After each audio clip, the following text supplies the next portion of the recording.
Donc en intro, je vais rapidement revenir sur l'historique des conférences pour vous expliquer un peu d'où ça vient. Et puis rapidement me présenter. Donc je m'appelle Sébastien Payen, je suis le fondateur, cofondateur de Fruition Science. On a créé Fruition Science il y a 10 ans. Donc nous, on est une société de logiciels. On vend ce qu'on appelle un carnet de santé numérique de la vigne qui permet à nos clients d'intégrer toutes les données qui viennent du vignoble et après de visualiser ces données sous forme de tableau de bord pour comprendre ce qui se passe. Et donc ce qui s'est passé en fait en 2009-2010 quand on a créé la société en Californie et en France, c'est que assez rapidement on a constaté que finalement un des problèmes qu'il y avait, c'est qu'il y avait un écart entre tout le monde de l'innovation en vigne, l'innovation scientifique et l'innovation technique et la filière viticole, vitivinicole. Et pour essayer de rapprocher ces deux mondes, on a décidé de créer la conférence du millésime autour de trois grands principes. Le millésime, bien sûr, parce que vous savez tous qu'en vigne, et on le verra encore cette année, chaque millésime est complètement différent. Le terroir, parce qu'évidemment, on ne va pas parler des mêmes choses à Bordeaux, en Provence ou en Californie. Et l'innovation. Et l'innovation pour, évidemment, éclairer à chaque fois ce qui s'est passé au niveau du millésime et du terroir avec les innovations locales ou même en France ou en international. Voilà, donc ça, c'était en 2010, la première conférence qui a eu lieu à Napa. Et depuis, on a essaimé. Donc maintenant, on a 10 villes sur, en fait, c'est pas 2 continents, c'est 3 continents, parce qu'il y a l'Amérique du Sud aussi. Entre 80 et 200 personnes par conférence. Et le taux de satisfaction est vraiment très très bon. Hein. Généralement, les gens sont contents d'être là et reviennent année après année. Et en plus de ce cycle, on a aussi créé un site internet avec une télé pour que vous puissiez visualiser non seulement les conférences d'aujourd'hui si vous voulez les revoir, mais également les conférences des autres pays. Donc vous pouvez, dans quelques semaines, vous pourrez voir les conférences de Bordeaux qui ont eu lieu en décembre, et puis même celles des années précédentes. Voilà. Donc rapidement sur les conférences de cette année. Donc on en a déjà fait 5, donc on a mi-parcours là, dans le programme. On a fait les 2 premières, là, Argentine et Santiago, donc ça c'était une nouveauté 2018. On a fait celle de Bordeaux en décembre, celle de Napa et de Passo en janvier, et donc Provence maintenant, et après on enchaînera avec la Bourgogne en France, Washington et Oregon aux États-Unis. Donc comme vous voyez, on est occupé, mais ça plaît et on continue d'agrandir le nombre de conférences. Quelques chiffres, hein. En 2017, on a eu à peu près 900 participants. Donc les 2 gros événements, Bordeaux et Napa. Et puis après, un peu assez bien répartis sur les autres événements de 2017. Et donc comme vous pouvez voir, en 2017, on avait 7 événements. Et donc on ajoute 3 événements en 2018. Alors donc ça, j'ai déjà parlé des nouveautés. Un autre point assez important, c'est que en parallèle de ces conférences, on essaye aussi de créer du contenu toute l'année pour que vous puissiez aussi, au fur et à mesure de l'année, qu'on puisse partager avec vous toutes les nouveautés qu'on découvre. Et donc ces nouveautés, on les met dans notre blog, le blog du Vintage Report. Et donc ça, n'hésitez pas à vous connecter. Il y a déjà beaucoup d'articles scientifiques et techniques sur le site, et il y en aura encore plus au fur et à mesure des mois de cette année. Donc pour nous, c'est vraiment notre canal de communication préféré pour vous partager avec vous une dernière publication scientifique, un capteur intéressant, etc. etc. Et donc pour créer ces conférences pour vous, on a aussi créé un comité scientifique, puisque c'est pas juste Fruition Science, hein, on est en partenariat avec la Société du Canal de Provence, mais on est aussi en partenariat avec les instituts techniques, le monde scientifique. Donc d'abord, on a tissé un partenariat scientifique avec Montpellier Soupagro il y a maintenant 3 ans. Donc ils nous accompagnent année après année pour nous aider à identifier les innovations qui comptent. Et puis on a créé un comité scientifique. Donc le comité scientifique se réunit à peu près une fois par an pour discuter du millésime passé, puis commencer à anticiper les prochains intervenants sur le millésime suivant. Donc sur Bordeaux, on a Kees van Leeuwen de Bordeaux Sciences Agro, Gilles Brianceau qui est le directeur du programme Innovin, le cluster Innovin, Sur Montpellier, on a Jean-Michel Boursicot et Bruno Tisser. Donc Jean-Michel Boursicot qui est ampélographe et Bruno Tisser qui est vraiment une sommité mondiale sur tout ce qui est technologie de l'information et de la communication pour la vigne.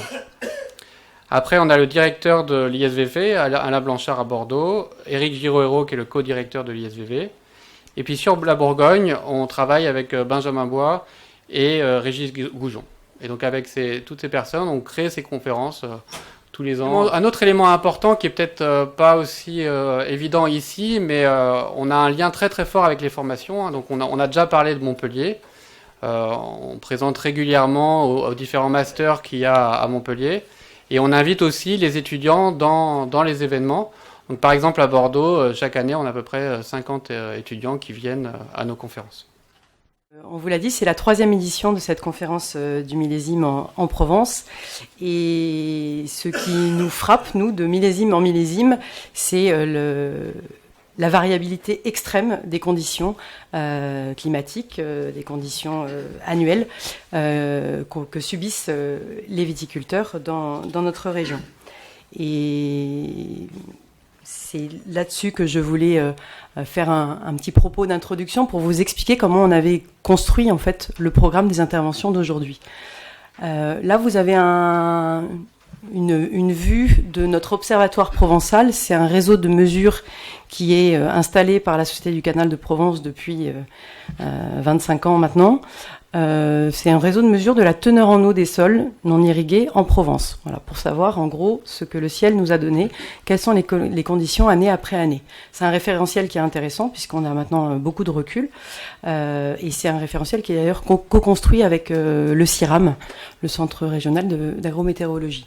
Donc j'ai voulu faire un petit zoom sur les données entre 2017 et 2018. Voilà, on a tous en tête l'année 2017. Je me souviens l'année dernière, on parlait que de sécheresse extrême, de prolongation de la sécheresse extrêmement tardivement dans la saison. Les pluies n'étaient arrivées qu'en octobre, novembre, décembre pour certaines régions. Donc on avait dans les sols, on avait tapé des minimums historiques de réserve en eau dans les sols. Donc j'ai pris trois points. Un point à Traits dans les Bouches-du-Rhône. La même chose à Cabrières-d'Aigue dans le Vaucluse, et le 3e point est à la Londe des Morts dans le Var.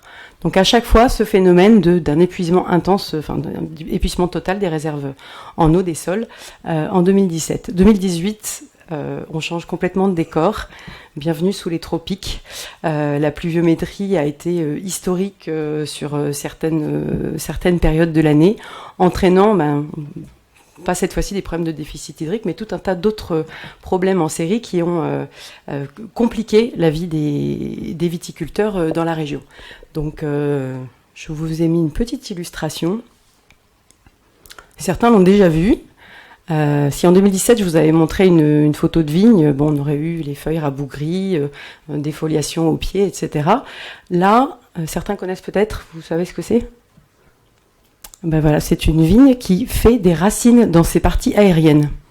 C'est-à-dire qu'il fait tellement humide, tellement bon, tellement chaud, qu'elle a l'impression qu'elle est dans un sol. Donc, elle va se différencier et faire des racines dans ses parties aériennes.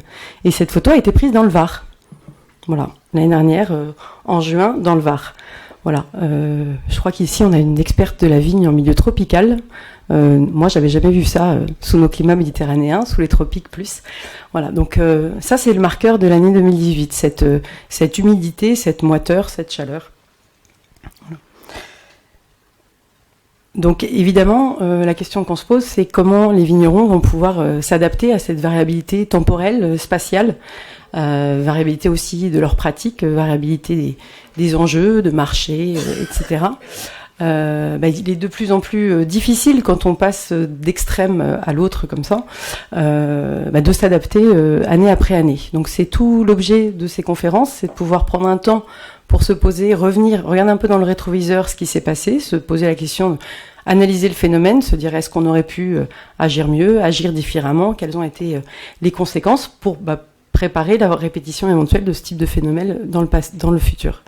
Donc c'est l'objectif des conférences, mais c'est aussi pour nous un des enjeux principaux, c'est de pouvoir donner accès aux viticulteurs, à ceux qui prennent des décisions dans les parcelles, à des outils pour prévoir les phénomènes, les éviter, réduire leur impact et compenser éventuellement les pertes ou les difficultés. Et ça, c'est vraiment ce qu'on a à cœur dans les nouveaux outils, les nouveaux services que nous proposons à la SCP, notre service SCP Agridata, en partenariat avec Fruition Science, pour pouvoir créer de l'intelligence, créer des outils qui vont permettre aux vignerons de mieux raisonner leurs itinéraires techniques.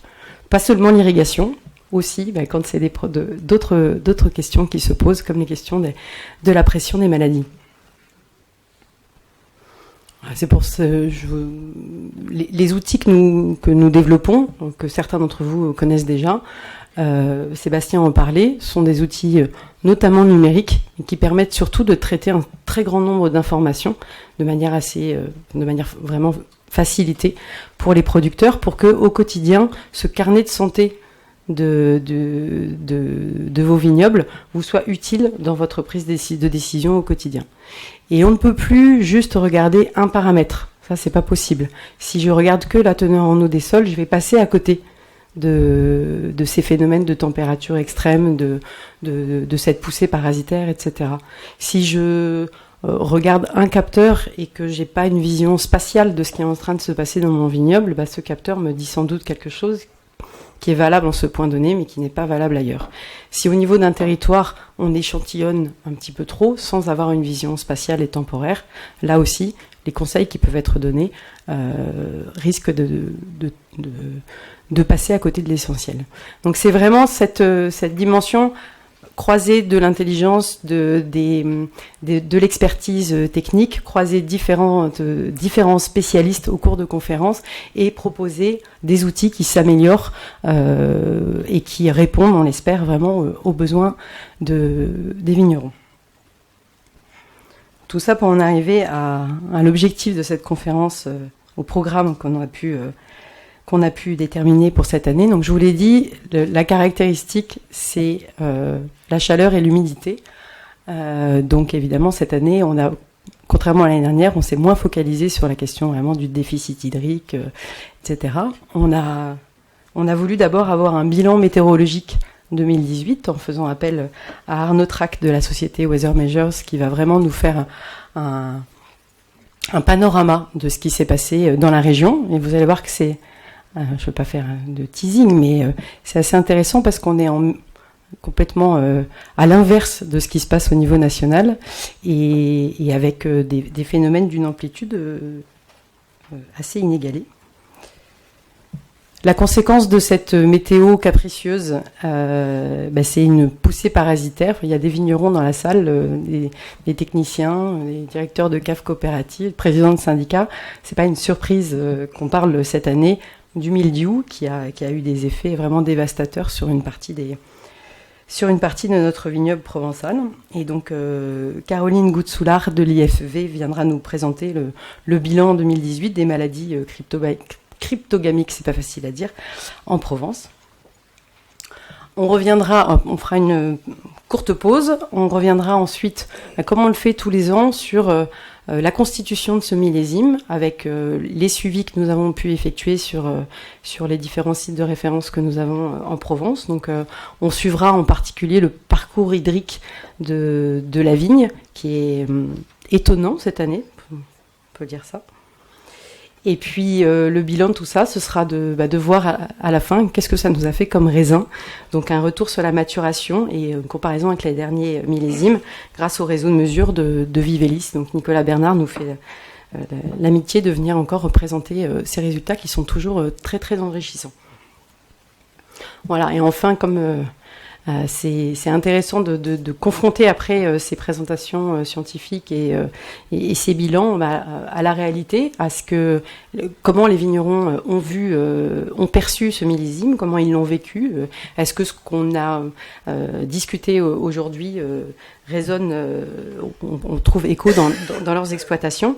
Donc on aura un ingénieur Vitier Henault de l'ICV. Alors malheureusement, c'est pas Marjolaine de Rinty qui a eu un petit souci d'ordinateur et qui est remplacé par un de ses collègues qui viendra participer à cette table ronde.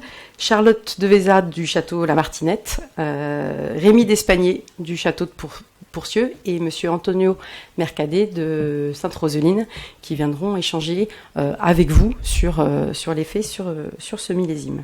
Une fois que vous aurez rempli vos questionnaires de satisfaction, et si seulement vous avez rempli vos questionnaires de satisfaction, vous aurez la joie de déguster les vins qui sont offerts par le Château des Demoiselles et Château Sainte-Roseline, voilà, qui nous font le plaisir de nous faire goûter leurs 3 couleurs aujourd'hui. Donc on les remercie.